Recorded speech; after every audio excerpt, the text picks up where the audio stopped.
তোষামত নয়, ক্ষমতাকে প্রশ্ন করাই গণমাধ্যমের কাজ। আমরা প্রশ্ন করতে চাই আপনার হয়ে, জানাতে চাই আপনি যা জানতে চান। শুরু করছি গ্লোবাল টেলিভিশনের নিয়মিত আয়োজন প্রশ্নগুলো সহজ। আমি নাজমুল আশরাফ। এই অনুষ্ঠানে আমরা চলমান নানা ঘটনার তথ্য ও বক্তব্য তুলে ধরি। অতিথিদের কাছে জানতে চাই সেসব তথ্য বক্তব্যের প্রতিক্রিয়া ও বিশ্লেষণ। আজ আমরা আলোচনা করতে চাই দেশে নতুন নতুন রাজনৈতিক দলের জন্ম বা আত্মপ্রকাশ নিয়ে।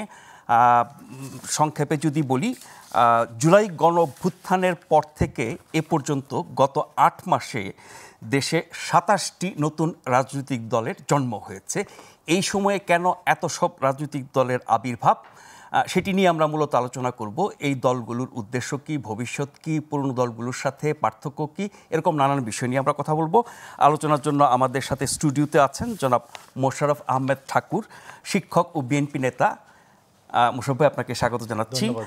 এবং আমাদের সাথে আছেন মোহাম্মদ রাশেদ খান, সাধারণ সম্পাদক, গণ অধিকার পরিষদ। জনাব রাশেদ খান, আপনাকে স্বাগত জানাচ্ছি। মোশাররফ ভাই, আপনাকে দিয়ে আলোচনা শুরু করতে চাই। বহু বছর ধরে রাজনীতিতে আছেন, সেই ছাত্র রাজনীতি থেকে শুরু করে এখন বিএনপির রাজনীতিতে বহু আমল, বহু জামানা, বহু সরকার দেখেছেন, বহু নির্বাচন দেখেছেন, এবং নির্বাচন কেন্দ্রিক রাজনৈতিক দলগুলোর এক রকমের তৎপরতা তৈরি হয়। আবার কখনো কখনো অনির্বাচিত বা অরাজনৈতিক সরকারের আমলে অনেক রকমের রাজনৈতিক দলের আবির্ভাব আমরা দেখি। কিন্তু গত ৮ মাসে ২৭টি রাজনৈতিক দলের আবির্ভাব, সেই দলগুলোর তালিকা আমার কাছে আছে, বিশাল, বলতে অনেক সময় লাগবে। নানান রঙের, নানান ঢঙের, নানান নামের, নানান ধরনের দল এসেছে। এবং এই ২৭টি রাজনৈতিক দলের মধ্যে জাতীয় নাগরিক পার্টি এনসিপি, যেটি জুলাই অভ্যুত্থানের নেতৃত্বদানকারী তরুণদের নেতৃত্বে এই দলটি এসেছে। এর বাইরে আর দুটো দল নিয়ে কিছুটা আলোচনা হচ্ছে, সেটি হচ্ছে ডেস্টিনি জনাব রফিকুল আমিনের দল এবং চিত্রনায়ক ইলিয়াস কাঞ্চন এবং সাংবাদিক শওকত মাহমুদের দল। এই তিনটি ছাড়া বাকি দলগুলোর কথা কজন মনে রাখতে পেরেছে বা কজন জানে, সেটি নিয়ে আমাদের সন্দেহ আছে। তবে এই যে ২৭টি রাজনৈতিক দলের কথা বললাম, এটি হচ্ছে যারা আনুষ্ঠানিকভাবে ঘোষণা দিয়ে আত্মপ্রকাশ করেছে, যাদের খবর গণমাধ্যমে এসেছে। আরও অনেক দল এরই মধ্যে তৈরি হয়েছে, সেভাবে তারা আত্মপ্রকাশ করে নাই, আনুষ্ঠানিকতা করে নাই, কিন্তু অনেকে আবার নির্বাচন কমিশনের নিবন্ধনের জন্য আবেদনও করেছে। সব মিলিয়ে কোনো একটি রিপোর্ট মতে এই সংখ্যাটি ১১২। ৮ মাসে ১১২টি রাজনৈতিক দল। এখন কি রাজনৈতিক দল আত্মপ্রকাশের খুব উপযোগী সময়? এত সংখ্যক দল কেন আসছে? রাজনৈতিক দলের হিড়িক কেন? ধন্যবাদ আপনাকে, আপনার দর্শক শ্রোতা, অপরবিজ্ঞ আলোচক। দেখুন, আপনি যখন সাংবাদিকতা শুরু করেন, আমরাও ওই সময় ওই দশকে স্বৈরাচার বিরোধী আন্দোলনে, স্বৈরাচারী এরশাদ বিরোধী আন্দোলনে আপনি একজন খুব গুরুত্বপূর্ণ অবজারভার, তখন নিউ নেশনে আপনি কাজ করেন। আমরা জাতীয়তাবাদী ছাত্রদলের, আমি তখন অফিস সেক্রেটারি হিসাবে আপনার কাছে দৌড়াতাম প্রেস রিলিজ নিয়ে, মনে করে দেখুন। তো ওই সময়টা আমরা যথেষ্ট বুঝি এবং ভালো অবজারভার। আপনাকে আমি আমাদের দর্শক শ্রোতাকে মনে করিয়ে দেওয়ার জন্য কয়েকটা ছোট ছোট ডেট বলি। ১৯৮৬ সালের ৭ই মে এরশাদের অধীনে তৃতীয় জাতীয় সংসদ, বাংলাদেশের তৃতীয় জাতীয় সংসদ নির্বাচন হয়। এবং ৮৭ সালে যখন তুমুল আন্দোলন হয়, যেন আপনারকে মনে করিয়ে দিতে চাই, ওই সময়ে শেখ হাসিনা তার কয়েকদিন আগে বলেছিলেন মাত্র যে যারা জাতীয় নির্বাচনে যাবে এরা হবেন জাতীয় বেঈমান। তো তিনি জাতীয় বেঈমান হয়ে নির্বাচনে গেলেন ৭ই মে। তো আমরা যখন আন্দোলন গড়ে তুললাম ৮৭ সালের নভেম্বরে, এরশাদ ৮৭ সালের ৬ই ডিসেম্বর, মানে ১ বছর ৬ মাস একদিন, ১ বছর ৬ মাসের জাতীয় সংসদ তিনি ভেঙে দিলেন। এবং চতুর্থ জাতীয় সংসদ নির্বাচনটা হয় ৮৮ সালের 3 মার্চ, আমার মনে আছে এইরকম। এবং এইখানে আপনার মনে আছে নিশ্চয়ই, আমাদের আসমর জাসদের, আসমর রবের নেতৃত্বে ৭৭ দলের একটা কম্বাইন্ড অপোজিশন পার্টি, সম্মিলিত বিরোধী দল বাংলায় এটা হয়েছিল। এবং জানা যায় ওই সময় এরশাদের গোয়েন্দাদের তত্ত্বাবধানে প্রায় ১২০টি রাজনৈতিক দল উৎপাদিত হয়। ১২০টির মতো রাজনৈতিক দল উৎপাদন করা হয়। তো যাই হোক, ওই সময় বাম্পার ফলন ছিল, রাজনৈতিক দলের বাম্পার ফলন ছিল। আসুন এই ছকটার সাথে আমরা একটু মিলিয়ে দেখি এই গত 8.5 মাসের যে রাজনীতি, এটার সাথে আমরা একটু মিলিয়ে দেখি। আপনি বলেছেন যে 27টির মতো নির্বাচনে দল আত্মপ্রকাশ করেছে, আর 112টি, আমি জানি মতান্তরে 120টির মতো 120টির মতো রাজনৈতিক দল হয়েছে, যারা বিভিন্ন মানে ব্যানার ধরা লোক নাই, ফটো ওঠানো লোক নাই, এইসব লোকজন যা নির্বাচন কমিশনে ঠিকানা নাই, কর্মী নাই, হ্যাঁ, এবং স্টোর রুম, তালাবদ্ধ স্টোর রুম, ওই ঠিকানায় দেখা যায় রামকান্ত নন্দীলেন, আপনি কবিরাজ গলিলেন যেটাকে বলে, শশীমোহন বসাক লেন, এইসব জায়গায় ছোট একটা কুটুরি ঘরে আবাসিক বাড়ির ঠিকানায় অথবা কোনো তালাবদ্ধ গুদামের ঠিকানায় তারা রাজনৈতিক দল গঠন করছেন। এটা কেন করছেন, কেন করছেন সেটাই আমি আপনাকে ছোট আমার যে বুদ্ধি রাজনৈতিক এইটুকু নিয়ে আমি বলি, আমার অভিজ্ঞতা বলে। আপনি কয়েকদিন পর থেকে দেখবেন এই রাজনৈতিক দলগুলি নামে বেনামে যে উৎপাদিত হয়েছে রাজনৈতিক দলগুলি, এরা কেউ নেত্রকোনা, কেউ রাজশাহী, কেউ টেকনাফে, কেউ ওইদিকে সিলেটে বা তেঁতুলিয়ায় এক একজন বলবেন, একটা সমাবেশ করে 15-10 জনের একটা মাইক চুঙ্গা লাগাইয়া স্টেজ দেখানো হবে, সামনের দর্শক দেখানো হবে না। এরা বলবেন, এটা এই 1/11-এর সময় মনে করে দেখেন যে দুবাইয়ে কারা বলছিল জাগো বাংলাদেশ, শুধু স্টেজ দেখানো হয়েছিল, দেখানো হয় নাই, জনতা দেখানো হয় নাই। তো এইরকম স্টেজ দেখানো হবে। এরা বলবেন সংস্কার ছাড়া বাংলাদেশে কোনো নির্বাচন অনুষ্ঠিত হতে পারবে না, এটা বলবে। কেউ বলবে যে রাজনৈতিক দলগুলি হচ্ছে লুটেরা, এদের কোনো দরকার নাই, আপনি ইউনূস সাহেব দেশ চালান, এইভাবে দাবি উঠতে থাকবে।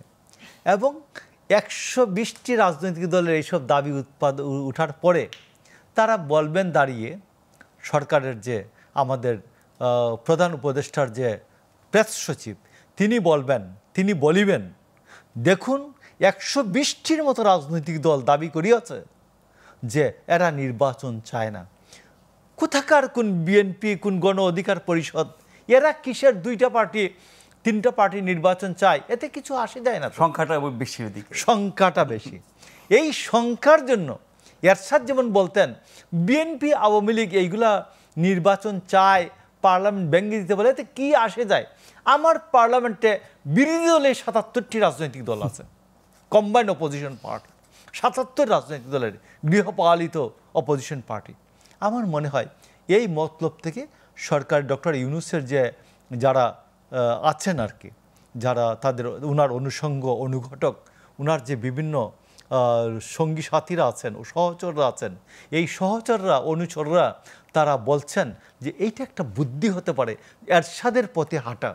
তো আমরা বলি যে আমরা অনেক আশা করে, অনেক প্রত্যাশা করে যে আমরা ইয়াকে কি বলে যে আমাদের ডক্টর ইউনূসকে ক্ষমতায় বসার জন্য সম্মতি দিয়েছিলাম, তিনি একটা স্বৈরাচারী এরশাদের পথে হাঁটবেন, এটা আমাদেরকে কিন্তু এই দলগুলোর সাথে সরকারের সম্পর্ক আছে, এটা আমরা কিভাবে বুঝব? আমি আপনাকে বলি যে রাজনৈতিক দল যখন আপনি দেখবেন স্রোতের বিপরীতে তৈরি হয়, মানে যেমন ধরুন গণ অধিকার পরিষদ, আমার সাথে সে আছে বলে বলছি, তারটা যেমন সংহতি, এই জুনায়েদ সাকির গণসংহতি আন্দোলন, এরা একটা স্বৈরাচারের বিরুদ্ধে আন্দোলন সংগ্রামে আমরা ছিলাম, এরাও আমরা একটু বৃহৎ কণ্ঠে উচ্চারণ করেছে, একটু ক্ষীণ কণ্ঠে বলেছে, বাট বলেছে তো। আর শেখ হাসিনার বিরুদ্ধে লড়াইয়ে সামিল হয়েছে, এরা কণ্ঠ উচ্চকিত করছে তো, লোকজন হয়তো জুলুম নির্যাতনের শিকার হয়েছে, জুলুম নির্যাতনের শিকার হয়েছে, মারপিটের শিকার হয়েছে, গোয়েন্দাদের এই মিন্টু রোডে 36 মিন্টু রোডে নিয়ে পিটিয়েছে নেতাদেরকে। এরা কিন্তু আন্দোলন বলে নাই যে আমরা শেখ হাসিনার দলে যোগ দিয়ে দিলাম, আমরা শেখ হাসিনার বিরুদ্ধে সকল আন্দোলন উড্র করে ফেললাম, একথা বলে নাই। এই হারুনের হোটেলে ভাত খাইয়া তারপর ভয়ের চুটে বলে নাই যে আমরা আন্দোলন প্রত্যাহার করলাম, এটা বলে নাই, নূর মার খেয়েছে। তো এই জন্য আমি আপনি বলছি যে আর এখন যারা এই মতো এই ধান ছিটালে পরে কবুতরের মতো পায়রার মতো আসছে ঝাঁকে ঝাঁকে, তখন এদেরকে মনে হচ্ছে এরা গোয়েন্দাদের দ্বারা প্রতিপালিত পরিপুষ্ট এইসব রাজনৈতিক দলগুলি। কিন্তু বিগত সরকারের সময় বা এর আগেও বিভিন্ন সময় এরশাদের কথা আপনি বলছিলেন যে গোয়েন্দারা এরকম দল তৈরি করে দাঁড় করা এবং বড় বড় প্রতিষ্ঠিত জনপ্রিয় দলের বিপরীতে এগুলোকে দেখানোর চেষ্টা করে, কিন্তু ওই তৎপরতা এই গণঅভ্যুত্থানের পরেও কি বজায় আছে? এটা খুবই, আমি মনে করি বজায় আছে। এটা খুবই দুর্ভাগ্যজনক। আমি আপনাকে বলবো যে এটা আমাদের জনগণের জন্য দুর্ভাগ্যজনক, আমরা রাজনৈতিক কর্মী যারা আমাদের জন্য দুর্ভাগ্যজনক, অবজারভার যারা বলছি আজকে স্টোরিটা আমাদের জন্য বেদনাদায়ক, এবং ডক্টর ইউনূসের জন্য আমাদের দুর্ভাগ্য বেদনা সব মিলিয়ে যা হবে ডক্টর ইউনূসের জন্য তার চেয়ে বেশি পরিমাণ দুর্ভাগ্যজনক, বেদনাদায়ক আমি মনে করি। এইসব দলের তৎপরতা এবং উদ্দেশ্য যদি সেটি হয়ে থাকে। জনাব রাশেদ খান, এর মধ্যে মোশাররফ ভাই বলেছেন আপনার দল গঠন থেকে শুরু করে কিভাবে লড়াই সংগ্রাম করে মাঠে ময়দানে থেকে ফ্যাসিবাদ বিরোধী আন্দোলন করে জেল জুলুম খেটে মারধর খাওয়ার তো কোনো শেষ নাই, আপনারা 5 বছর ধরে একটি দলকে দাঁড় করিয়েছেন। এতদিন পর্যন্ত আমরা নতুন দল বলতে এনসিপিকে নিয়ে কথা বলতাম, অভ্যুত্থানকারী শক্তি হিসেবে তারা এই দলটি গঠন করেছে, সেই দলেরও নানান সমালোচনা আছে। এখন যে এত সব নতুন দল আসছে সেগুলো আদৌ আলোচনা আসবে কিনা আমি জানি না, বাট 2-3টা দল হয়তো আলোচনা আসবে। আপনারা একটি তুলনামূলক পুরনো দল, আবার একদিক থেকে নতুন দলও, 5 বছর মাত্র, বিএনপির তুলনায় বা আর অনেক দলের তুলনায়। এত সব দলের আবির্ভাবকে আপনারা কিভাবে দেখছেন, আপনি বা আপনার দল? এবং বহু দল হলে পরে গণতন্ত্রের চর্চা বেশি হারে হবে, মানুষের বেছে নেওয়ার সুযোগ অনেক বেশি থাকবে, খারাপটা কি? ধন্যবাদ সবাইকে। গণ অধিকার পরিষদের পক্ষ থেকে শুভেচ্ছা। আমার মনে হয় যে মোশাররফ ভাই ইতিমধ্যে এই যে নতুন নতুন রাজনৈতিক দল গজিয়ে উঠছে তাদের বিষয়ে বিস্তারিত আলোচনা করেছেন। আমার যেটি মনে পড়ে সেটি হলো যে 1/11 সরকার তারা অনেকগুলো দল তৈরি করেছিল, তবে 1/11 সরকারের যে চরিত্র ডক্টর মোহাম্মদ ইউনূসের যে সরকার তার সাথে ভিন্নতা আছে। ওই সময় সরাসরি সেনা সমর্থিত সরকার ছিল এবং বলা যায় যে সেনাবাহিনী ক্ষমতায় ছিল। আর বর্তমানে যেটি রয়েছে এই সরকারও সেনা সমর্থিত, সেনাবাহিনী সরকারকে সহযোগিতা করছে। এই সেনাবাহিনী আবার গণতন্ত্রের পক্ষে কথা বলছে, ভোটের কথা বলছে। ইতিমধ্যে সেনাপ্রধান নিজেই বলেছেন এবং আরও সেনাবাহিনীর অন্যান্য জায়গা থেকেও অভ্যন্তরীণভাবে অনেক দলের সাথে আলোচনা বা সরাসরি সরকারের সাথেও আলোচনা, অর্থাৎ দেশে যে একটি অভ্যুত্থান হলো, অভ্যুত্থানের পরে পুরোপুরিভাবে একটি গণতান্ত্রিক আকাঙ্ক্ষা বাস্তবায়নের জন্য সেনাবাহিনী সহযোগিতা করছে সরকারকে। এবং সেনাপ্রধান নিজেই বলেছেন যে এইবার আর আমরা ওই ধরনের ভুল করতে চাই না, অন্যান্য বারের মতন আমরা আসলে ক্ষমতা গ্রহণ করব জনগণের বিরুদ্ধে গিয়ে, আমরা সেই কাজটি করতে চাই না। অর্থাৎ 1/11 যে সমর্থন, ওই সমর্থন আর এই সমর্থন এক নয়। ওই সময়কার সমর্থন ছিল সরকারকে ব্যবহার করে সেনাবাহিনী ক্ষমতায় থাকা, এইবার আসলে সরকারকে স্থিতিশীল করার জন্য সেনাবাহিনী সহযোগিতা করছে এবং অভ্যুত্থানেও তারা সহযোগিতা করে। এক্স্যাক্টলি। দেখেন, অনেকে সেনাবাহিনীকে জনগণের মুখোমুখি দাঁড় করানোর চেষ্টা করেছে, যে বিতর্কিত করারও চেষ্টা করেছে। সেই সময় কিন্তু আমরা প্রটেস্ট করেছি, কারণ সেনাবাহিনী আসলে কখন ক্ষমতা নেয়? যখন রাষ্ট্রের বিশাল সম্পদ থাকে, রাষ্ট্র ভালো চলে। এইবার যদি সেনাবাহিনী ক্ষমতা নিয়েও থাকে, রাষ্ট্র কি তারা চালাতে পারবে? কারণ আমরা জানি যখন এ ধরনের সেনা শাসন জারি থাকে, বিদেশি অনুদান বন্ধ হয়ে যায়, কূটনীতিক সম্পর্ক অনেক দেশ রাখতে চায় না, অনেক সমস্যা সংকট তৈরি হয়। ঠিক সেনাবাহিনী ক্ষমতা নিলেও ক্ষমতা চালাতে পারবে না। এখনকার যারা সেনাবাহিনীর গুরুত্বপূর্ণ ব্যক্তিবর্গ, দায়িত্বশীল, তারা এই জিনিসটা ভালোভাবে বোঝে। তার মানে সেনাবাহিনীকে জনগণের মুখোমুখি দাঁড় করিয়ে আমরা ওই কথা বলতে পারি না যে গোয়েন্দা সংস্থা বা সেনাবাহিনী ওই ধরনের দল তৈরি করার চেষ্টা করছে। হাসিনার আমলের যে ডিজিএফআই, তারা কিন্তু এই কাজটি করেছে, এটি সত্য। কিন্তু এখনকার ডিজিএফআই তারা কোনো সিদ্ধান্ত নিজ থেকে নিতে পারছে বা সরকারকে আসলে পরিচালনা করছে, সেটি আমার কাছে মনে হয় না। তাহলে এদের এই মানে গজিয়ে ওঠার পেছনে কারণ কি? মানে পেছনে কোন শক্তি আছে? আমি আসতেছি, আমি ভিন্নভাবে একটু ব্যাখ্যা করব। দেখেন, যারা আসলে অভ্যুত্থানের একদম সামনের দিকে নেতৃত্ব দিয়েছে, তারা একটি দল গঠন করেছে এবং এই অভ্যুত্থানের অংশীদার তারা অনেকে কিন্তু ছোট বড় দল গঠন করেছে বা দল সামনে গঠন করবে, এখন একটি রাজনৈতিক প্রক্রিয়া শুরু করেছে। শিবিরের সাবেক নেতৃবৃন্দ আপনি নিশ্চয়ই জানেন, যারা জাতীয় নাগরিক কমিটির সাথে ছিলেন, কিন্তু মতাদর্শের পার্থক্য বা ঐক্যমতের ঘাটতি, যে কারণে অভ্যুত্থানের শক্তি হওয়ার পরেও তারা কিন্তু এনসিপির সাথে যুক্ত হয়নি। তার মানে শুধুমাত্র গণ অভ্যুত্থানের শক্তি বা নেতৃত্বের জায়গায় যারা ছিলেন তারা একটি দল গঠন করেছেন, আর যারা নতুন নতুন দল গঠন করছেন তারা ছিলেন না, এটি বলতে পারি না। ওই যে শিবিরের সাবেক নেতৃবৃন্দ, তাদের সাথে আবার অনেক জেনারেল, মানে জেনারেল বলতে সাধারণ মানুষ বা ভিন্ন পেশার মানুষ, অন্য দলের মানুষ, তারাও কিন্তু যুক্ত আছে।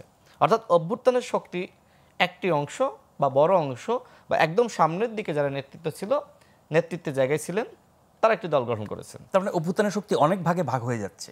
জি, অভ্যুত্থানের শক্তি কি বিএনপি না? অভ্যুত্থানের শক্তি কি গণ অধিকার না, পরিষদ না? বিএনপি তো আগে থেকে দল ছিল, নতুন যারা এক্স্যাক্টলি, নতুন দল গঠন করার প্রয়োজনীয়তা তারা কেন মনে করলেন? যখন অভ্যুত্থানের একটি অংশ, বড় অংশ, বৃহৎ অংশ, নেতৃত্ব দানকারী অংশ একটি দল গঠন করলেন এবং মনে করা হচ্ছে যে তারা আসলে সরকারের সাথে সম্পৃক্ত, সরকারের নানান ধরনের সুবিধা তারা ভোগ করছেন। যেমন এনসিপির এই মুহূর্তে 2 জন উপদেষ্টা রয়েছে, একজন উপদেষ্টা পদত্যাগ করেছেন। সরকারের বিভিন্ন সেক্টর, দপ্তর, মন্ত্রণালয়ে এনসিপির ছাত্র প্রতিনিধি এখনো পর্যন্ত দায়িত্বে রয়েছে। তো অন্যান্যরা যারা আছেন তারা এখন কেউ কেউ মনে করছেন যে আমরাও যদি একটি দল গঠন করি তাহলে আমরাও এই সরকারের কাছ থেকে এই ধরনের সুবিধা ভোগ করতে পারবো। আপনি নিশ্চয়ই ডেস্টিনির যিনি চেয়ারম্যান ছিলেন তার বক্তব্য শুনেছেন। তিনি কি বলেছেন? যে আমি একমাত্র ব্যক্তি কারাগারে ছিলাম, আমার শুধু কোনো দল নাই, এই কারণে আমি জামিন পাইনি। তার মানে আপনি বুঝতেছেন যে দলটা তিনি কেন গঠন করলেন? দল গঠন করলে মধু খাওয়া যায়। এই মধু খাওয়ার উদ্দেশ্যেই সরকারের সহযোগিতা না থাকা সত্ত্বেও অনেকে সুবিধা ভোগ করার আশায় এ ধরনের দল গঠন করছে। আমি যতদূর বুঝি বা জানি, সরকারের কোনো কোনো উপদেষ্টা যদি সহযোগিতা করে থাকে সেটি একমাত্র এনসিপিকেই করছেন, কারণ তাদের 2 জন সরাসরি উপদেষ্টা রয়েছেন এবং বাকি যে উপদেষ্টা তাদেরকে আবার নিয়োগ দিয়েছে কিন্তু এই এনসিপির উপদেষ্টারা। তার মানে কি? তার মানে সরকারের সাথে তাদের একটি প্যারালাল সম্পর্ক রয়েছে। কিন্তু বাকি যারা আসবেন তারা তো অপরিচিত। যেমন এই রফিকুল আলম সাহেব, তাকে তো সরকার সহযোগিতা করবে না। রফিকুল আমিন, জি, আচ্ছা, রফিকুল আমিন, আমার মনে হয় না সরকার তাকে সহযোগিতা করবে বা সরকার তাকে পরামর্শ দিয়েছে দল গঠন করার জন্য। বা এই যে নতুন নতুন দেখলাম এই যে বাংলাদেশ, ইলিয়াস কাঞ্চন এবং শওকত মাহমুদ সাহেবের দল। এক্স্যাক্টলি। তার আগে আরেকটি কথা বলি, সেটি হলো মলম পার্টি বাংলাদেশ বা বাংলাদেশ মলম পার্টি, এই নামে একটি দল গঠিত হয়েছে। আমার তো মনে হয় না যে সরকারের রুচিবোধ এতটাই খারাপ যে ওই ব্যক্তিকে বলেছে এই নামে দল গঠন করেন। এরপরে আমরা দেখলাম যে আপনার আওয়ামী লীগের নামে একজন ব্যক্তি একটা দলের আবেদন করেছিলেন, নতুন আওয়ামী লীগ নামে সম্ভবত, বা নবীন আওয়ামী লীগ। তো এইটাও তো সরকারের সহযোগিতা করার কথা না। তো এই যে বিভিন্ন ভাইরাল হওয়ার ধান্দায় অনেকে নানান ধরনের নাম দিয়ে এক ব্যক্তি, এক নেতা, এক দল, এই ধরনের দল তারা তৈরি করছেন। আমার মনে হয় যে এই ধরনের দলকে সরকারের উচিত হবে আইন করে নিষিদ্ধ করা। দল গঠনের একটি সুনির্দিষ্ট নিয়ম থাকতে হবে যে এতজন ব্যক্তি, এতজন কমিটি, এই ক্রাইটেরিয়াগুলো ফিল আপ না হলে কেউ দলের ঘোষণা দিতে পারবে না। তাহলে এই যে রাজনৈতিক দলগুলো একের পর এক ব্যক্তি, এক দল, কমিটি নাই, কিচ্ছু নাই, অফিস নাই, কিচ্ছু নাই, তিনি দল গঠন করে বসে থাকছেন। আমার মনে হয় এই ধরনের কেউ যদি করে থাকে, যার সক্ষমতা নাই কিন্তু তিনি দলের ঘোষণা দিচ্ছেন, তাকে আইনের আওতায় আনা দরকার। এখন আমরা জানি নিবন্ধনের জন্য শর্ত আছে এবং সেই শর্ত পূরণ করলে নিবন্ধন দেওয়া হবে এবং সেই শর্ত শিথিল করার প্রস্তাবও এরই মধ্যে সংস্কার কমিশন দিয়েছে, তাতে করে হয়তো অনেকে পাবে। কিন্তু দল করা, নিবন্ধন দরকার নাই, দল করার জন্য তো মানে কোনো কিছু মানতে হচ্ছে না, চাইলেই যে কেউ 2 জনকে নিয়ে দাঁড়িয়ে একটা ঘোষণা দিয়ে দল করে ফেলতে পারছে এবং সে রাজনৈতিক শক্তি হিসেবে নিজেকে দেখাতে পারছে। রাজনৈতিক শক্তি হওয়ার মানে রাজনৈতিক শক্তির অপব্যবহারের বহু সুযোগ আছে বাংলাদেশে, সেই কারণে তো অনেকে দল করতে পারে। তো এখানে সরকারের নিয়ন্ত্রণ যেটা আপনি বলছিলেন, এটা সরকার কিভাবে করতে পারে? আমি কিন্তু এই কথাটাই বললাম, যেমনিভাবে নিবন্ধন পাওয়ার একটি শর্তাবলী রয়েছে, ঠিক একইভাবে দল ঘোষণা করার বা দলের আত্মপ্রকাশের কিছু নিয়ম বিধি থাকতে হবে। আপনার ইচ্ছা হলোই আপনি ওই যে রফিকুল সাহেবের মতন একটি দলের ঘোষণা দিবেন, এটি তো হতে পারে না। আর আপনি যেটি বললেন যে ইলিয়াস কাঞ্চন এবং শওকত মাহমুদ, দেখেন ফরহাদ মজহার সাহেব এবং এই শওকত মাহমুদ সাহেব, তারা দুজন মিলে ইনসাফ ইনসাফ পার্টি। কায়েম কমিটি নামক একটি মানবাধিকার সংগঠন তাদের দাবি অনুযায়ী গঠন করেছিলেন। কিন্তু আমরা দেখেছি বাংলাদেশের যে সচরাচর মানবাধিকার সংগঠনগুলো যে টাইপের কাজ করেন, তারা সেই টাইপের কাজ না করে বরং তারা রাজনৈতিক কাজগুলো এবং তারা আসলে এক ধরনের মানে বিরোধী শক্তি হওয়ার একটি মানে ঘোষণা দিয়েছিলেন এবং সেই ধরনের কর্মযজ্ঞে তারা লিপ্ত হয়েছিলেন। কিছু কিছু সমাবেশ করার চেষ্টা করেছিলেন, যদিও পারেননি, তারা আসলে অডিটোরিয়ামের মধ্যে সীমাবদ্ধ ছিলেন। তাদের বিরুদ্ধে অভিযোগ ছিল যে ডিজিএফআই মূলত সরকার বিরোধী শক্তিকে বিভ্রান্ত করার জন্য এই ধরনের দল গঠন করিয়েছে। এবং আমার কাছে যতদূর আসলে তথ্যপত্র আছে সেই জায়গা থেকে আমি বলবো আসলে সেটার অনেক সত্যতা বিভিন্ন জায়গা থেকে পাওয়া যায়, আপনিও নিশ্চয়ই জানেন। তো দেখেন, ফরহাদ মাজার সাহেব কিন্তু অভ্যুত্থানের পরে তিনি রাজনীতিতে বলেন, আলোচনায় বলেন, টকশোতে বলেন, মিডিয়াতে বলেন, জনগণের কাছে বলেন, প্রাসঙ্গিক হয়েছে। এখন শওকত মাহমুদ তিনি দোষ করলেন কোথায়? তিনিও তো ওই প্রয়োজনীয়তা অনুভব করলেন, যদি ফরহাদ মাজার এই ধরনের কাজ করার পরে প্রাসঙ্গিক হতে পারেন এবং তার সহধর্মিণী এই সরকারের উপদেষ্টা হতে পারে, আমি দোষ করলাম কোথায়? আমি তো ফরহাদ মাজারের থেকেও আলোচিত ব্যক্তিত্ব ছিলাম, বিএনপির মতন বড় একটি দলের ভাইস চেয়ারম্যান ছিলাম, তিনিও একটি দল গঠন করলেন। তবে আমার কাছে যেটি মনে হয়েছে, ইলিয়াস কাঞ্চন সাহেব বাংলাদেশে একটি নাম, একটি ব্র্যান্ড। আমার কাছে মনে হয় যে তিনি আরও ভালো কিছু করতে পারতেন। যারা রাজপথের উদ্যমী, যারা সক্রিয়, যারা রাজপথ থেকে উঠে আসা নেতৃত্ব, তাদেরকে সাথে নিয়ে তিনি ভালো কিছু করতে পারতেন। কিন্তু তিনি যেটি করেছেন আমার দৃষ্টিতে আসলে তার যে যোগ্যতা, দক্ষতা, পরিচিতি, তার ব্র্যান্ড নেম, সেটির সাথে এই ধরনের দল গঠন আসলে বা যে ব্যক্তিদের নিয়ে তিনি করেছেন সেটি আসলে যায় না। তো আমার সর্বশেষ যে কথা সেটি হলো যে সরকারের উচিত হবে, এই যে আপনি বললেন যে 122টি, তবে এখনো পর্যন্ত 127টি আত্মপ্রকাশ করেছে, আর বিভিন্নভাবে শোনা গেছে টোটাল 122টির নাম। আমার মনে হয় সরকারের উচিত হবে, এই সরকার যেহেতু স্বচ্ছতা এবং জবাবদিহিতার কথা বলছে, রাষ্ট্র সংস্কারের কথা বলছে, এই সরকারের উচিত হবে এই দলগুলো তারা কেন কি উদ্দেশ্যে গঠন করছে সেই বিষয়ে জবাবদিহিতা চাওয়া। একজন ব্যক্তি ইচ্ছা করলে যদি দল গঠন করতে পারেন সেটি তো আসলে ঠিক না, সেটি ঠিক হবেও না। ওই যে 1-11-এর কথা কিন্তু আমি তো ব্যাখ্যা সহকারে বললাম না, 1-11-এর সাথে মিল নাই, কিন্তু অনেকে তো মনে করবে যে 1-11-এর মতন সরকার আসলে দল গঠন করছে, এবং সেই ব্যাখ্যা কিন্তু মোশাররফ ভাই চমৎকার ভাবে দিয়েছেন যে সরকারের পক্ষে এসে বলবে আমরা ডক্টর মোহাম্মদ ইউনূসকে 5 বছর দেখতে চাই, আমরা রাষ্ট্র সংস্কার শেষ হওয়ার আগে নির্বাচন চাই না, অর্থাৎ নানান ধরনের কথাবার্তা বলানোর জন্য ডক্টর মোহাম্মদ ইউনূস এই ধরনের দল গঠন করার পরামর্শ দিয়েছেন। এই ধরনের আলোচনা কিন্তু হতে পারে। এই জন্য সরকারের কাছে আমার আহ্বান থাকবে যে আপনারা স্বচ্ছতা এবং জবাবদিহিতা নিশ্চিত করুন, তাদেরকে ডাকেন, গোয়েন্দা সংস্থার মাধ্যমে তদন্ত করেন যে কি উদ্দেশ্যে তারা এই ধরনের বিভ্রান্তিকর এবং অরুচিকর নাম দিয়ে দল গঠন করছেন। কিছু নিয়ম আছে, পলিটিক্যাল পার্টি রেজিস্ট্রেশন অ্যাক্ট এরকম নামে মোশাররফ ভাই বোধহয় একটা আইন আছে, সেই আইন মেনে দলগুলোর ঘোষণা দেওয়া। এখন যে বর্তমান যাদের আত্মপ্রকাশ আমরা দেখলাম, আমার মনে হয় না যে আসলে কেউ নিয়ম মেনে, এই যে আমরা দেখলাম ডেস্টিনির চেয়ারম্যান তিনি কি বললেন যে আমি জামিন পাচ্ছিলাম না, আমি মুক্তি পাচ্ছিলাম না, এই কারণে ওই ব্যক্তি দল গঠন করলেন। তো তার দল জনগণের জন্য কোনো কাজ করবে না, তার একমাত্র কাজ হবে নিজেকে সেভ করা, নিজের আশপাশে কিছু মানুষ জড়ো করা, যাতে করে পরবর্তীতে তিনি গ্রেপ্তার হলে তার জন্য, তার মুক্তির জন্য আন্দোলন করতে পারে। দ্বিতীয়ত হলো ইলিয়াস কাঞ্চন সাহেব কিছু বেশ মানুষজনকে নিয়ে দল গঠন করেছেন, তার উদ্দেশ্য এখনো পর্যন্ত আমি জানি না। তবে ব্যক্তি হিসেবে তিনি নিরাপদ সড়ক আন্দোলন নামক যে আন্দোলন করতেন, সেই আন্দোলনের প্রতি জনগণের অনেকের সমর্থন রয়েছে। কিন্তু তিনি দিন শেষে কেন আসলে এই ধরনের মানে যে ধরনের দল গঠন করলে তার ইমেজের সাথে আসলে যেত, সে ধরনের দলের সাথে তিনি কেন সম্পৃক্ত হলেন না, কেন গঠন করলেন না, আমি জানি না। তবে এনসিপি তার অভ্যুত্থানের শক্তি, তাদেরকে আমরা শুভকামনা জানাই। কিন্তু কথা হলো অভ্যুত্থানের শক্তি একদিকে আপনি মানে বলবেন যে সরকারের সাথে আমি নাই, অন্যদিকে আপনার দুজন উপদেষ্টা সরকারে থাকবে, সেটি কোনোভাবেই কাম্য নয়। তাদের পদত্যাগ এবং বিভিন্ন মন্ত্রণালয়ের ছাত্র প্রতিনিধিদের অপসারণ দাবি করেছিলেন, সেই দাবি কিন্তু এখনো মানা হয় নাই। এবং আপনাদের আমাকে সময় দেন এই বিষয়ে আমি শুনবো, একটা ছোট্ট বিরতি নিয়ে আসি। আপনারা দেখছেন প্রশ্নগুলো সহজ, ছোট একটা বিরতির পর ফিরে আসবো, আশা করছি সেই পর্যন্ত আমাদের সাথেই থাকবেন।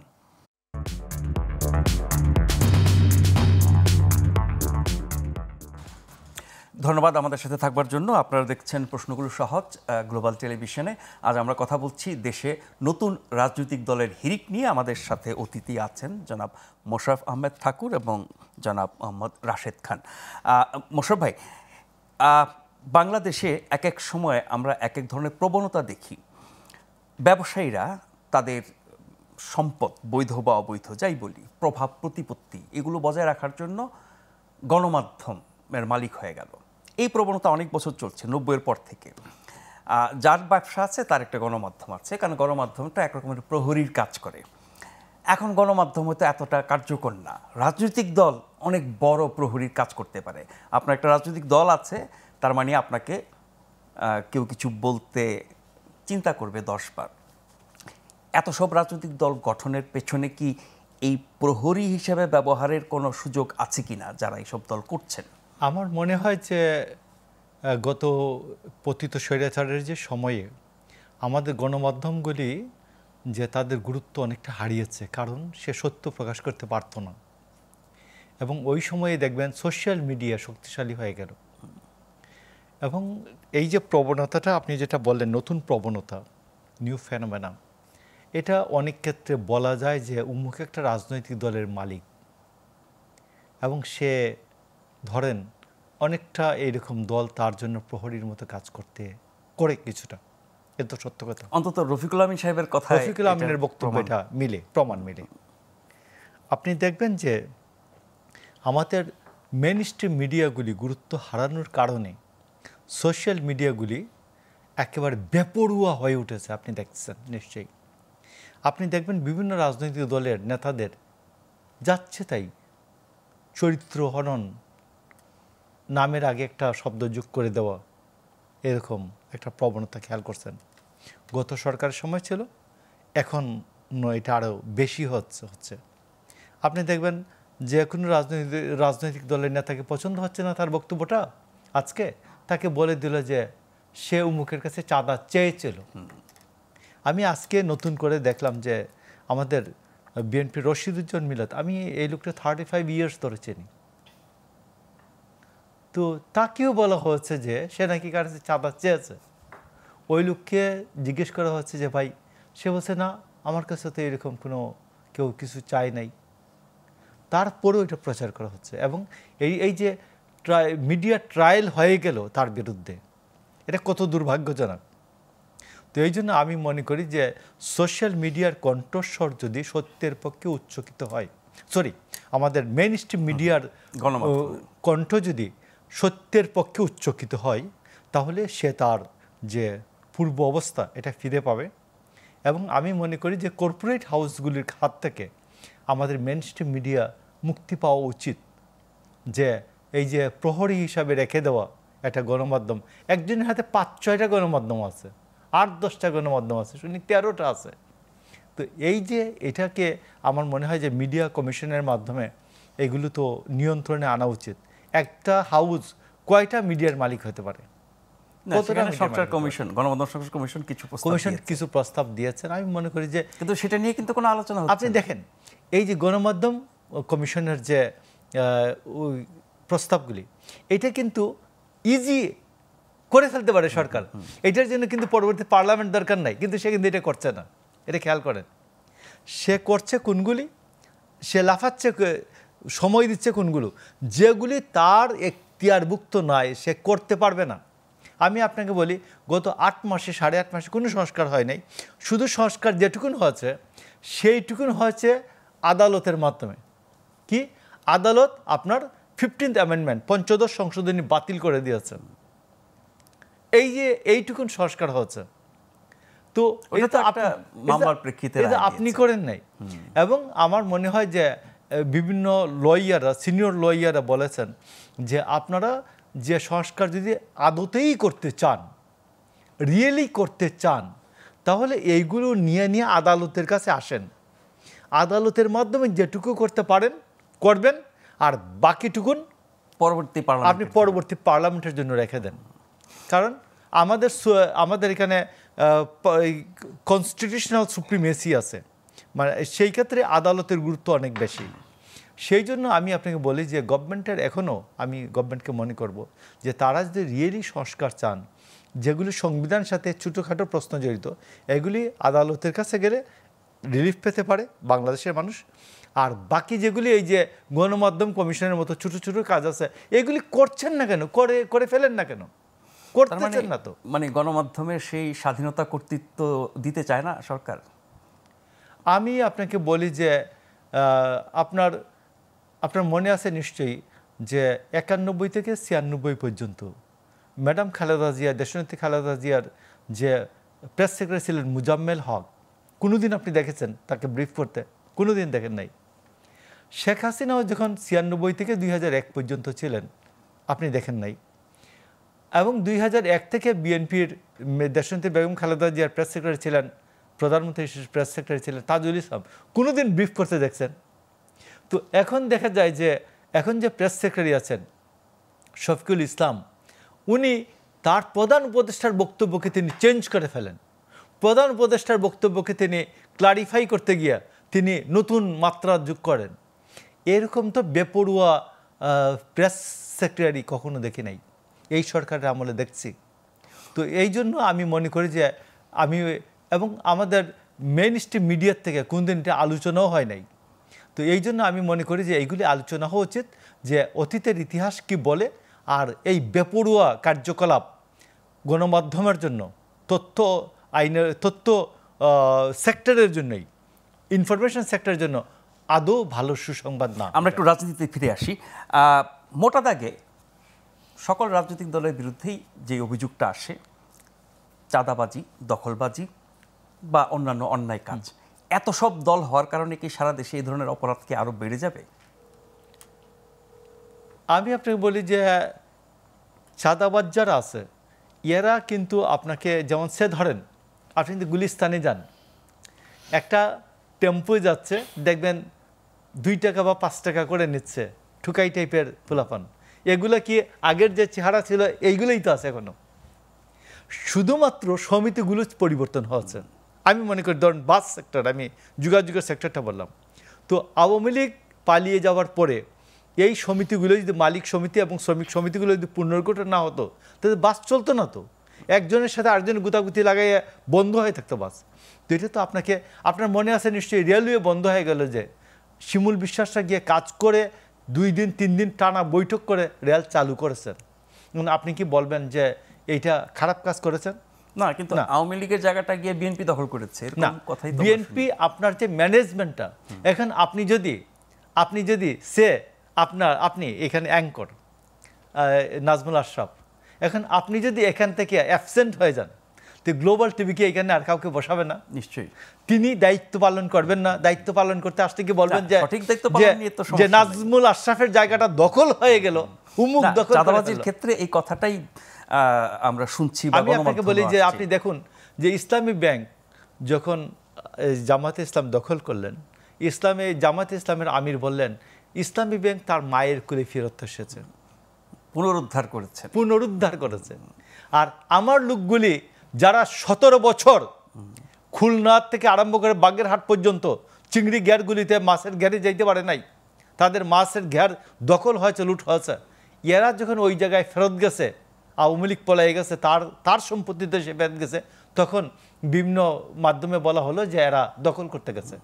এদের নাম পুনরুদ্ধার হয়নি। যে ফেরত নেওয়া ঠিক আছে, কিন্তু চাঁদাবাজির হাত বদলের যে অভিযোগ সেটি তো ঘটছে। চাঁদাবাজির হাত বদল আমি আপনাকে বলি, টেম্পো স্ট্যান্ডে যদি ম্যানেজমেন্ট না থাকে, একটা টেম্পো যাওয়ার সময় কত দিয়ে যায়? 5 টাকা দিয়ে যায় বা 10 টাকা দিয়ে যায়। তো এইখানে ম্যানেজমেন্ট যদি না থাকে, তাইলে কি আপনি মনে করেন এটা চলবে? এই হেল্পার এবং ড্রাইভাররা কিলাকিলি করে তো এটা বন্ধ থাকবে। তো এই জায়গায় যে দায়িত্ব গ্রহণ করেছে যে সব কর্মীরা, এটা কি আপনি চাঁদাবাজি বলবেন? না, দায়িত্ব না, ওটা চাঁদাবাজি না। চাঁদাবাজি মানে চাঁদাবাজি। তো এই জন্য আমি আপনাকে বলছি যে বহু দায়িত্ব পালনকেও চাঁদাবাজি হিসেবে চালিয়ে দেওয়া হচ্ছে। আমি একটু রাশেদ খান, যেটি আপনাকে জিজ্ঞেস করেছিলাম যে আপনারা ছাত্র উপদেষ্টা এবং ছাত্র প্রতিনিধিদের অপসারণ চেয়েছিলেন, পদত্যাগ চেয়েছিলেন, এবং যেই অনুষ্ঠানে এই ঘোষণাটা আপনারা দিয়েছিলেন সেখানে বলেছিলেন যে 15 দিনের মধ্যে, যদি আমি ভুল না করি, না করলে পরে আপনারা কর্মসূচি দেবেন, সেটা কি থেমে গেল? ধন্যবাদ। দেখেন, আমরা শুরু থেকেই দাবি করে আসছি যে যেহেতু তারা একটা দল গঠন করেছে, সুতরাং এখন আর তাদের সরকারে থাকার নৈতিকতা নাই। কারণ এই ধরনের সরকারে সাধারণত যারা নিরপেক্ষ ব্যক্তিত্ব তারা থাকেন, কিন্তু যখন ওই ব্যক্তিরা দল গঠন করেন তখন তারা আর নিরপেক্ষ নন, তারা তখন পক্ষপাতদুষ্ট। ঠিক একইভাবে একজন যেহেতু পদত্যাগ করেছেন, বাকি দুজন একই সার্কেলের, একই নেক্সাসের, তাহলে ওই বাকি দুজন কি আসলে সরকারে থাকার নৈতিকতা আছে তাদের? টেকনিক্যালি বলে তারা তো দলে যোগ দেন নাই। আচ্ছা, তারা একই সাথে আন্দোলন করেছে, নেতৃত্ব দিয়েছে, তারা একই টেবিলে প্রায়ই খাওয়া দাওয়া করে, তারা একসাথে আলোচনা করে। দল গঠনের আগে তারা তিনজনই সম্পৃক্ত ছিলেন এবং মূল পলিসির জায়গায় এই তিনজনই ছিলেন। দলটা কি নামে হবে, কিভাবে দলটা গঠিত হবে, কারা কারা নেতৃত্বের জায়গায় থাকবেন, কে কোন পজিশনে থাকবে, সমস্ত কিছু তারা আলোচনা করে সিদ্ধান্ত নিয়েছেন। এখন একজনের ব্যাপারে তারা কিন্তু সিদ্ধান্ত নিজেরাই নিয়েছেন যে আমরা দুজন থাকি, আপনি পদত্যাগ করে দলের দায়িত্ব নেন। তাহলে কি হবে, আমরা সরকারটা আমরা দুজন নিয়ন্ত্রণ করব আর আপনি একটি দল নিয়ন্ত্রণ করবেন এবং ওই দলকে সমস্ত সহযোগিতা সরকার করবে। এটি হলো গোপন আলোচনা। আর ওপেনে কি, ওপেনে তারা বলছে যে আমরা সরকারের সাথে সম্পৃক্ত না। দেখেন, এই যে উপদেষ্টা পরিষদের ব্যক্তিবর্গ যারা অবিপ্লবী, ম্যাক্সিমামই বিপ্লবী না। ডক্টর মোহাম্মদ ইউনূস স্যারকে নিয়ে প্রশ্ন নাই, তিনি আন্তর্জাতিকভাবে গ্রহণযোগ্য ব্যক্তিত্ব, ওই সময়কার প্রেক্ষাপটে তার দ্বিতীয় কোনো আসলে ব্যক্তিত্ব ছিলেন না যাকে দায়িত্ব দিলে ওই পরিস্থিতি আসলে নিয়ন্ত্রণ করতে পারতেন। কিন্তু বাকি উপদেষ্টারা যারা এখন দায়িত্বে রয়েছেন তারা তো আসলে 16 বছরে শেখ হাসিনার বিপক্ষে 16টি শব্দ উচ্চারণ করেননি, 16টা দিন রাজপথে নামেননি। তারা কিভাবে উপদেষ্টা হয়ে গেলেন? অর্থাৎ তাদের সাথে হয়তো অভ্যন্তরীণ বলেন বা গোপন চুক্তি বলেন বা আলোচনা বলেন, যেটি হোক না কেন, তাদের সাথে হয়তো ওই ধরনের আলোচনা হয়েছে যে তারা যেভাবে বলবে তারা সেইভাবে চলবে। তো এই যে উপদেষ্টা পরিষদের উপদেষ্টারা, তারা তো আপনার এই ছাত্রদের কাছে অনুগত, কারণ তারাই তাকে নিয়োগ দিয়েছে এবং প্রধান উপদেষ্টা নিজে কিন্তু স্বীকার করেছেন যে ছাত্ররা আমাদের নিয়োগকর্তা, জনগণ আমাদের সমর্থনদাতা, বলেছেন না? যাই হোক, তিনি খুব একজন সৎ যোগ্য নেতৃত্ব, যে কারণে তিনি তার ভুল ভ্রান্তি যে যতটুকু হয়ে থাকে স্বীকার করেন। তিনি এটিও বলেছেন যে ওই সময়কার প্রেক্ষাপটে সময় পায়নি, যে কারণে যথেষ্ট যোগ্যদের মাধ্যমে উপদেষ্টা পরিষদ গঠন করতে পারেনি। কিন্তু পরে তো বদল করা যেত। আমি এবার ওই প্রসঙ্গে আবার আসি। হ্যাঁ, আপনাদের দাবিটা পরে করা যেত। আমরা বলেছি যে পুনর্গঠন করেন, পরে যারা যুক্ত হয়েছেন তাদের নিয়ে আরো বেশি বিতর্ক। এক্স্যাক্টলি, আমরা বলেছি যে গণহত্যার বিচার এবং রাষ্ট্র সংস্কার যদি আসলেই করতে চান তাহলে মুজিববাদী সৈনিকদেরকে উপদেষ্টা পরিষদ থেকে সরিয়ে দেন। ফারুকী কি মুজিববাদী সৈনিক না? প্রধান উপদেষ্টাকে তিনি অনুরোধ করেছিলেন গত 7 আগস্ট সরকার গঠন হওয়ার আগের দিন যে আপনার শপথ নেওয়ার পরে প্রথম কাজ হবে ধানমন্ডি 32 নম্বর বাড়িটা আপনার সেটি ভিজিট করে আসা এবং সংস্কারের উদ্যোগ নেওয়া, মানে রাষ্ট্র সংস্কার শুরু করার আগেই ধানমন্ডি 32 সংস্কার করার পরামর্শ দিয়েছিলেন তিনি। এবং দেখবেন যে তার সহধর্মিনী শেখ হাসিনার চরিত্রে অভিনয় করেছেন। তিনি সবসময়, আপনি সংস্কৃতি উপদেষ্টার কথা বলছেন না আমি বলছি তো সংস্কৃতি উপদেষ্টা, আমি ফারুকের কথা বলছি। তিনি সবসময় আওয়ামী লীগের মন্ত্রী এমপিদের সাথে তিনি উঠা বসা করেছেন। তার বিভিন্ন সিনেমা বলেন, বিভিন্ন প্রজেক্ট বলেন, তার প্রতিষ্ঠান বলেন, সবসময় কিন্তু শেখ হাসিনার কাছ থেকে অনুদান নিয়েছে, শেখ হাসিনার মন্ত্রণালয় থেকে অনুদান নিয়েছে। এটি সত্য না? না, আরো উপদেষ্টা আছে তো যারা আওয়ামী, আমি তো তার কথা বলছি। না, আরো আছে তো। দ্বিতীয় হলেন এই যে আলী ইমাম মজুমদার। 17 সালে প্রথম আলো পত্রিকার একটি কলাম আমি নিজে দেখেছি, বঙ্গবন্ধুকে তিনি দেবতা বানিয়েছেন। এই যে মুজিববাদী যে চেতনা, এই চেতনাকে ভেঙে আমাদের ছাত্র বন্ধুরা নতুন চেতনা, নতুন চিন্তা, নতুন বন্দোবস্ত তৈরি করতে চায়। তাহলে বলেন, এই উপদেষ্টা পরিষদে মুজিববাদী সৈনিকদেরকে রেখে কি সেই বন্দোবস্ত তৈরি করা সম্ভবপর নয়? তো যাই হোক, সামগ্রিকভাবে তাদের বিষয়ে সমালোচনা আছে, আলোচনা আছে, কিন্তু তারা পদত্যাগ করে কোনো দলে যুক্ত হননি, এই কারণে তাদেরকে মাফ করা যায়। কিন্তু যে ছাত্ররা একজন পদত্যাগ করলেন, বাকি 2 জন কেন পদত্যাগ করবেন না? আমরা এই কারণে বলছি যে সরকারের নিরপেক্ষতা নিশ্চিত করার জন্য বাকি 2 জন উপদেষ্টা যদি পদত্যাগ করেন তাদের জন্যই মঙ্গলজনক হবে এবং এই পার্টির জন্য, এনসিপির জন্য মঙ্গলজনক হবে। অন্যথায় সারাক্ষণ কিন্তু সে দাবি তো সরকার মানে নাই, আপনারা তো এখন বলছেন না কিছু। মোশাররফ ভাই, আমি, আপনি বা অন্যরা সবাই কিন্তু বলবে এই পার্টি হলো কিংস পার্টি। আমরা চাই না অভ্যুত্থানের শক্তির গায়ে এই ধরনের তকমা লাগুক, বরং আমাদের এই বক্তব্য, আমাদের এই দাবি, এটি কিন্তু আপনি যদি বিচার বিশ্লেষণ করেন সঠিক দাবি। কারণ আমরা কি বলেছি হাসিনার সময়? আমরা বলেছি যে হাসিনা যদি ক্ষমতায় থাকে অবাধ, সুষ্ঠু, নিরপেক্ষ নির্বাচন হবে না। এখন যে একই নেক্সাসের ব্যক্তিমহল একজন পদত্যাগ করলেন, 2 জন থাকলেন, তাদের নিয়োজিত উপদেষ্টা পরিষদ থাকলো, আগামীতে কি অবাধ, সুষ্ঠু, নিরপেক্ষ নির্বাচন নিয়ে প্রশ্ন তৈরি হবে না? তো এই প্রশ্ন না তৈরি হোক, এই কারণে আমরা বলছি, সেই প্রশ্ন এর মধ্যে বিএনপিও তুলেছে। আমরা এই কারণে বলছি যে এই 2 জন ছাত্র উপদেষ্টা যত দ্রুত পদত্যাগ করবেন, সরকারের উপরে অন্যান্য রাজনৈতিক দল এবং জনগণের আস্থা বিশ্বাস বেড়ে যাবে। আপনাদের দাবি তো মানছে না। এখন আমরা কি সরকারের বিরুদ্ধে আন্দোলন করবো? আপনি বলেন।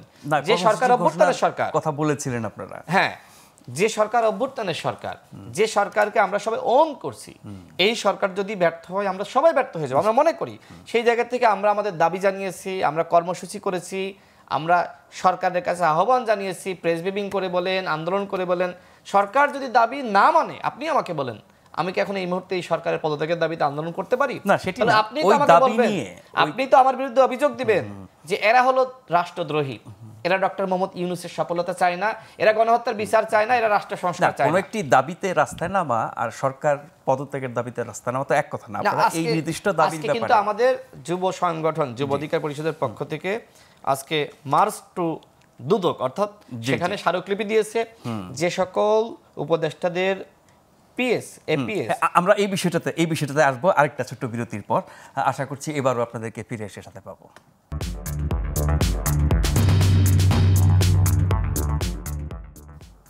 আমন্ত্রণ আরও একবার গ্লোবাল টেলিভিশনের নিয়মিত আয়োজন প্রশ্নগুলো সহজ অনুষ্ঠানে। আমরা আজ কথা বলছি দেশে নতুন নতুন রাজনৈতিক দলের জন্ম নিয়ে একরকম হিড়িক পড়ে গেছে চতুর্দিকে। গত 8 মাসে 27টি রাজনৈতিক দল আত্মপ্রকাশ করেছে আনুষ্ঠানিকভাবে। আরও অনেক দল আনুষ্ঠানিকতা না করলেও তাদেরও জন্ম হয়েছে। সব মিলিয়ে শতাধিক রাজনৈতিক দল গত 8 মাসে এসেছে। আমরা কথা বলছি এই বিষয়টি নিয়ে জনাব মোশাররফ আহমেদ ঠাকুর, শিক্ষক এবং বিএনপি নেতা, এবং জনাব রাশেদ খান, গণ অধিকার পরিষদের সাধারণ সম্পাদক। মোশাররফ ভাই, আমরা রাজনৈতিক দলের আলোচনাটি দিয়ে শেষ করব, তার আগে ছোট্ট করে একটু জানতে চাই যে আলোচনাটির মধ্যে উঠেছে উপদেষ্টাদের অপসারণ এবং বিভিন্ন মন্ত্রণালয়ে, সরকারের বিভিন্ন কমিটিতে, বিভিন্ন প্রতিষ্ঠানে ছাত্র প্রতিনিধি যাদেরকে দেওয়া হয়েছে তাদের নিয়ে নানান কথাবার্তা আছে। 2 উপদেষ্টার আপনার এপিএস এবং পার্সোনাল অফিসার নিয়ে তো কেলেঙ্কারি চলছেই। সেগুলোর ব্যাপারে আজকে শুনলাম যে দুদক তদন্ত করবে, যেটা রাশেদ খান বলছিলেন যে ওনাদের যে যুব শাখা আছে দলের, তারা গিয়ে এর মধ্যে দাবি জানিয়েছে। তার মানে হচ্ছে যে যখন কোনো একটি ঘটনা ব্যাপক হারে আলোচনা হয়, গণমাধ্যম, সামাজিক মাধ্যমে আসে, তখন কর্তৃপক্ষ বলে। কিন্তু এই উপদেষ্টাদের ব্যক্তিগত সহকারীদের এই কীর্তিকলাপ নিয়ে সরকার তো একরকম চুপচাপ, বা কোনো একটি অভিযোগ আসলে পরে আমরা সামাজিক মাধ্যমে নানা রকমের জবাব দেখি। মানে সরকারের দিক থেকে একটা স্বচ্ছতা, স্পষ্টতা, সঠিক বক্তব্য, কঠোরভাবে জিনিসগুলোকে দেখা সেভাবে কিন্তু হয় না। এবং স্থানীয় সরকার মন্ত্রণালয়ের দায়িত্বে যিনি আছেন তার ব্যাপারে আরও অনেক অভিযোগ বিভিন্ন সময় উঠেছে, কিন্তু সরকার এগুলো আমলে নিচ্ছে না কেন? দেখুন, আমি আপনার কথাটাকে সহজ করে বলি। হাসান আরিফ একজন বিশিষ্ট আইনজীবী, ওই সময়ের সবচেয়ে বড় আইনজীবীদের একজন। তো তাকে রিপ্লেস করলেন কাকে দিয়ে? আসিফ মোহাম্মদ সজীব ভুঁইয়াকে দিয়ে। কে করেছেন? প্রধান উপদেষ্টা। আমি ভাইয়ের এইসব কথার সাথে একমত নই, কারণ প্রধান উপদেষ্টার অ্যাবসোলিউট পাওয়ার, তিনি প্রধানমন্ত্রীর পাওয়ারটাই এক্সারসাইজ করেন। তার ইচ্ছার বাইরে কেউ উপদেষ্টা থাকার কোনো ব্যবস্থা নাই। তো তিনি রিপ্লেস করেন কাকে দিয়ে? আসিফ মোহাম্মদ সজীব ভুঁইয়াকে দিয়ে। আসিফ মোহাম্মদ সজীব ভুঁইয়া দায়িত্ব নেওয়ার পরে নাজিবউদ্দিন নামে একজন সচিব আসলেন, 350 কোটি টাকা ডাক উঠছিল এইটা স্থানীয় সরকার। দেখা গেল উনি যখন এইটা পরিশোধ করতে পারলেন না, তখন এটা তাকে 1.5 মাসের মাথায় সরিয়ে দেওয়া হলো নাজিমউদ্দিনকে, এলজির স্থানীয় সরকারের সচিব থেকে। দেখুন আসুন, তার এপিএস মাত্র 312 কোটি টাকার অভিযোগ উঠেছে। হাসিনার পিয়ন জাহাঙ্গীর, পানি জাহাঙ্গীরের বিরুদ্ধে ছিল 400 কোটি টাকা। তো এখন আপনাকে আরেকটা কথা বলি, যে এটা তো বোঝা যায় যে হাসান আরিফের রিপ্লেসমেন্ট কি আসিফ মোহাম্মদ সজীব ভুইয়া, এটাতে বোঝা যায় না কার আশকারা আছে, আশকারাটা কার। তো এখন আসুন, SBNSI এটা স্বরাষ্ট্র মন্ত্রণালয়ের লোক এরা, আর DGFI এটা প্রধান উপদেষ্টার লোক। DGFI এর চিফকে প্রধান আর্মি চিফ কিন্তু ট্রান্সফার করতে পারেন না। DGFI এর চিফ একবারেই রিপোর্ট করেন এবং প্রধান উপদেষ্টার অধীনে তিনি ন্যস্ত। তো এই জন্য আমি আপনি বলছি যে কলকাঠি কোথা থেকে নাড়া হচ্ছে। তো ডক্টর এইগুলা বলতে পারছি আমরা কিছুটা, হাসিনার সাথে এই পরিমাণ ডিফারেন্স আর কি। হাসিনার সময় এই কথা বলে গিয়ে আমরা রাত্রি ঘুম হইতো না, জেগে থাকতাম ফজরের আজান পর্যন্ত, দরজায় ঠুকা দেয় কিনা অথবা বাড়ির সামনে গাড়ি থামে কিনা। তো এখন ডক্টর ইউনূস বলেন যে আপনারা প্রাণ খুলে সমালোচনা করুন, কিন্তু আমি কান খুলে শুনবো না। কান খুলে যদি শুনতেন, আসিফ মোহাম্মদ সজীব ভুইয়া এখন পর্যন্ত কিভাবে থাকে স্থানীয় সরকার মন্ত্রণালয়ে, সরওয়ার ফারুকী কিভাবে সংস্কৃতি মন্ত্রণালয়ে এখনো উপদেষ্টা হিসাবে থাকে, কান খুলে যদি শুনতেন আমাদের রিজওয়ানা হাসানের এপিএস মারুফ এখনো কিভাবে পিএস হিসাবে থাকে, যে কিনা সাজ্জাদ হাসানের পিএস ছিল, যে কিনা তোফাজ্জল হোসেন মিয়া প্রিন্সিপাল সেক্রেটারি পিএস ছিল, যে কিনা হাসিনার সময়ে নরসিংদীর ডিসি ছিল, সে এখনো সে আছে, কি বলে সে এই আপনার রিজওয়ানা হাসানের পিএস হিসেবে বহাল তবিয়ত আছে। রিজওয়ানা হাসান আবার উনি ডিও দিয়েছেন যে আমার পিএসকে কেন যুগ্ম সচিব করা হলো না, যুগ্ম সচিব হিসাবে এটা রিভিউ করা হোক। আপনি যে মুখলেস দেশনেত্রী বেগম খালেদা জিয়ার বিরুদ্ধে 111-এর সময় দুদকে মামলা ইনিশিয়েট করেছে, জিয়া অরফানেজ ট্রাস্ট মামলা, একটা সম্পূর্ণ ভুয়া মামলা, সম্পূর্ণ ভুয়া মামলা। এই মুখলেসকে রেখেছেন কি সংস্থাপন জনপ্রশাসন মন্ত্রণালয়ের সচিব হিসাবে, সিনিয়র সচিব, ও এডিশনাল সেক্রেটারি হিসাবে, এবং 111-এর সময় ও চট্টগ্রামের ছিল ডিভিশনাল কমিশনার ছিল, এবং পুরো এডিশনাল সেক্রেটারি হিসাবে কাজ করে গেছে, সচিব হয়নি। তো তাকে 2 ধাপ প্রমোশন দিয়ে আইনা সচিব বানানো হয়েছে। তো আপনি বলেন ডক্টর ইউনূসের প্রতি আমরা প্রত্যাশা করেছিলাম একরকম, হয়েছে আরেক রকম। আলী ইমাম মজুমদার প্রথম 6 মাস তো প্রথম পুরো আওয়ামী লীগ আর সব আওয়ামী লীগারদের প্রশাসনে উনি সেট করছে। আওয়ামী লীগার উনি প্রথমেই খুঁজে এই গভর্নমেন্টে প্রথম খুঁজে সচিব হচ্ছে জামাত কিনা। জামাত হইলে ঠিক আছে বাবা, তুই জামাত বসে যা, জামাতে মিলতেছে না, এরপরে বসে কে দ্বিতীয় প্রিফারেন্স হলো আওয়ামী লীগ, আওয়ামী লীগ বসে যা। এখন এই দুইটাই বলতেছে না, তাইলে একটা মাইল্ড বিএনপি কিনা, mild BNP, off white BNP এইরকম যদি পাওয়া যায়, তাইলে ছোটোখাটো কোনো জায়গায় এডিশনাল সেক্রেটারি হিসেবে দেওয়া যায়, সচিব হিসাবে না। এবং আপনাকে আমি বলি, এই সার্ভিং আমলাতন্ত্রের সিনিয়র মোস্ট সার্ভিং পারসন, মানে আমলাতন্ত্রের জ্যেষ্ঠতম যে ব্যক্তি, তার নাম হচ্ছে শামসুল আলম। শামসুল আলম আজ থেকে 20-22 বছর আগে দেশনেত্রী বেগম খালেদা জিয়া প্রধানমন্ত্রী যখন ছিলেন তার এপিএস ছিল। এই জন্য তাকে আজ পর্যন্ত পোস্টিং দেওয়া যাবে না, এবং প্রধান উপদেষ্টা নাকি ফাইল সই করে দিয়েছেন, রাষ্ট্রপতি সই করে দিয়েছেন, তারপরে মুখলেসের ডোয়ারে তালা দিয়ে রেখে দিয়েছে। প্রধান উপদেষ্টাকে খবর দেওয়া হয়েছে, জিজ্ঞেস করা হয়েছে, উনি বলেন যে এটা তো অফিসারদের ব্যাপার, জিও করবে, এটা তো আমি দেখি না। আরে এটা কি আপনি প্রধান উপদেষ্টা, আপনি বাংলাদেশের প্রধান নির্বাহী, আপনার অফিসারের কথা না শুনলে আপনি তাকে খেয়ে ফেলবেন? তো এইগুলো হচ্ছে, আমি আপনি বলতেছি এইসব জিনিস ভাই, রাষ্ট্র এইসব জিনিসে চলে না ভাই। আমি বাইতুল মুকাররমের ইমাম সাহেব যেমন আমি প্রধানমন্ত্রী বানাবো না, তো বাইতুল মুকাররমের ইমাম সাহেব একবার বাতলো ইমানদার মানুষ। তো আজকে আমি আপনাকে বলি সর্বশেষ কথাটি, আমাদের সৌভাগ্য যে হাসিনা থেকে বাইতুল মুকাররমের ইমাম পর্যন্ত সব পলাইছে। ওই দিন যদি রাষ্ট্রপতি পলাইয়ে যেত, তাহলে আমাদের কি বাংলাদেশ নামক রাষ্ট্রটির কি পরিস্থিতি হতো এক আল্লাহ মালুম। জি, একদম শেষ পর্যন্ত চলে এসেছি জনাব রাশেদ খান।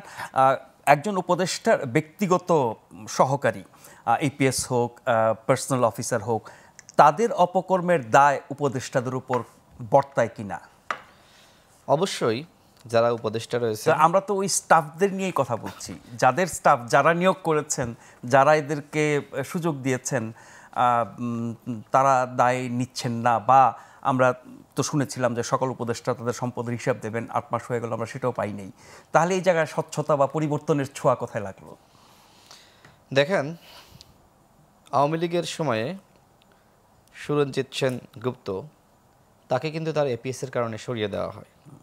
কিন্তু সবথেকে নিরপেক্ষ সরকার, অভ্যুত্থানের সরকার, সেই সরকারের উপদেষ্টাদের এপিএস, পিও, তাদের বিরুদ্ধে অভিযোগ, কিন্তু সেই অভিযোগের কাঠগড়ায় কিন্তু উপদেষ্টারা পড়ছেন না, ন্যূনতম তদন্ত হচ্ছে না। এমনকি উপদেষ্টারা নিজেই তার এপিএসকে নিয়ে ক্লিন সার্টিফিকেট দিচ্ছেন, যেখানে তদন্ত হওয়ার কথা, দুদক তদন্ত করবে বা সরকার তদন্ত করবে বা আপনার ওই মন্ত্রণালয় তদন্ত করবে, কিন্তু সচিবের বক্তব্য কি শুনলেন? তিনি বললেন যে আমরা এই বিষয়ে ভাবছি না, তদন্তের বিষয়ে আমাদের উদ্যোগ নাই। তার মানে কি? তার মানে আওয়ামী লীগের আমলেও ওই আপনার সুরঞ্জিত সেন গুপ্তকে সরিয়ে দেওয়া হয়েছে, কিন্তু এখন সেই বিষয়ে আসলে কোনো উপদেষ্টাকে এই সরকার সরিয়ে দিবে, ডক্টর মোহাম্মদ ইউনূস সরিয়ে দিবে, এটি আসলে কল্পনা আমরা করতেই পারছি না। কারণ ওই যে তারাই তো আসলে ডক্টর মোহাম্মদ ইউনূস বা অন্যান্যদের নিয়োগ দিয়েছেন। সুতরাং যে বা যিনি আপনাকে নিয়োগ দিলেন তার সাথে তো আপনি বেইমানি করতে পারবেন না। এই জন্য মূলত এপিএসটা যে অন্যায় করেছে, সেই অন্যায়কে আসলে উপদেষ্টার নির্দেশনাই করেছেন নাকি নিজে নিজ থেকেই ওই অন্যায় করেছেন, সেটি নিয়ে আসলে তদন্ত করার কোনো সুযোগ নাই। তবে এতটুকু বলতে পারি, এখন তদন্ত হোক বা না হোক, আগামীতে যে সরকারই ক্ষমতায় আসুক না কেন, প্রত্যেকটা কাজের কিন্তু তদন্ত হবে। কারণ কি? কারণ অভ্যুত্থানের সরকার মানে সেই সরকারের জবাবদিহিতা থাকবে, স্বচ্ছতা থাকবে, সেই সরকারের আন্তরিকতা থাকবে। কিন্তু আমরা লক্ষ্য করছি যে সরকার আসলে এই 8.5 মাসে কতটুকু সংস্কার করেছে সেটি আমরা জানি না। 8.5 মাসে নাকি এখনও সংস্কার কার্যক্রম শুরু হয়নি। গণহত্যার বিচার নিয়ে আমরা সরকারের তৎপরতা আমরা লক্ষ্য করছি না। আমরা শুরু থেকেই, একদম শুরুর দিন থেকে আমরা বলেছি যে আপনি যদি একটি ট্রাইব্যুনালের মাধ্যমে বিচার 10 বছরে করতে পারেন, তাহলে 10টি যদি হয় তাহলে 1 বছরে।